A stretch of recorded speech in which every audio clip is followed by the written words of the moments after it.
Hey y'all, thanks for stopping in. So we're going to take another look at the story here out of Kansas City where the three friends were found frozen in a fourth friend's backyard who didn't know they were there for 2-3 days until the police came to his house basically. And as this bizarre case continues to progress with contradicting stories coming out and lack of investigation from the police department, top ex-NYPD cop says bizarre case of three Chiefs fans found dead in a frozen garden should be declared a homicide investigation because surviving friends' stories keep morphing.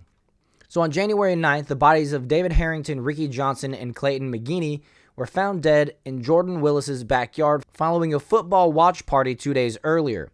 Former investigator and attorney Paul Morrow told Fox and Friends there are a number of things in the story that don't quite add up. The cops have some things to pull at here. The chief of police has said that this is 100% not a homicide at this point. He could change his mind, he explained.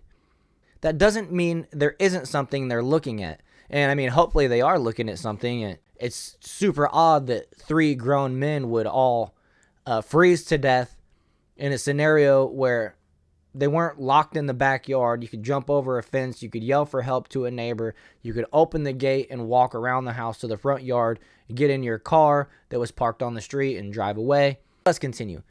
People have said, wait for the toxicology report and autopsy to see if substance was involved.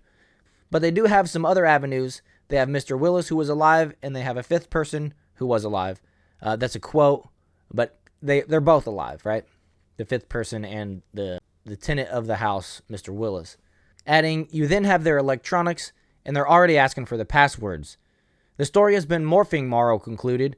Willis's attorney claims he said goodbye to his friends, two of whom he'd known since high school, then crashed on the couch. A short time later, he says he went upstairs to bed, leaving the doors unlocked. The three men then returned to the property at some stage and went outside. And when he left the house at midnight, all of the men were still alive, and I believe he added that they were watching Jeopardy! The fifth man stressed that it's absolutely not true that he was the last person to see the three men alive, the outlet reported. His criminal defense attorney, Andrew Taugs, said his client arrived at Willis's house around 7 p.m. They were all hanging out till about midnight. The four other men were watching Jeopardy! When he left. I'll see. The lawyer also said that on Tuesday, the day after, the fifth man texted Jordan Willis. He sent this after McGinney's fiancée and from Ricky Johnson's mother had got in touch asking about their loved ones. This contradicts what Willis's attorney Paserno has said in multiple occasions. He said that his client only received messages on Facebook Messenger, not text messages or calls. The Kansas City Police Department has said that there was no evidence of any criminal activity or foul play at the scene. Cops classified the ordeal as a death investigation and not a homicide. Willis has not been charged. For 2 days, he did not respond. Eventually, the fiancée of one of the three men broke into the house through the basement and found the first body in the backyard. She then called police, who arrived to find Willis in his underwear holding a wine glass. Very odd, right? His attorney maintains that he did nothing wrong and has cooperated with police. The medical examiner's office is yet to reveal the cause of death or whether any of the men had any drugs in their system. He has nothing to hide. He went to the police station and spoke with officers without a lawyer present. He allowed them to search his home. These were his friends. He bought tickets for them all to go to the next Chiefs game. He didn't want any harm to come to any of them. There was no ill will, attorney John Paserno told thedailymail.com. He slammed internet sleuths and those assuming that he is to blame, calling the speculation unfair. Paserno refused to answer any questions about whether the men were using drugs. The results of the medical examiner's toxicology report have not yet been released. Willis insists he spent the next 2 days in his home, not thinking anything of the fact that his friends' cars were still outside, and only learned they died when the fiancée of the one man broke into the house on January 9th in hopes of finding him.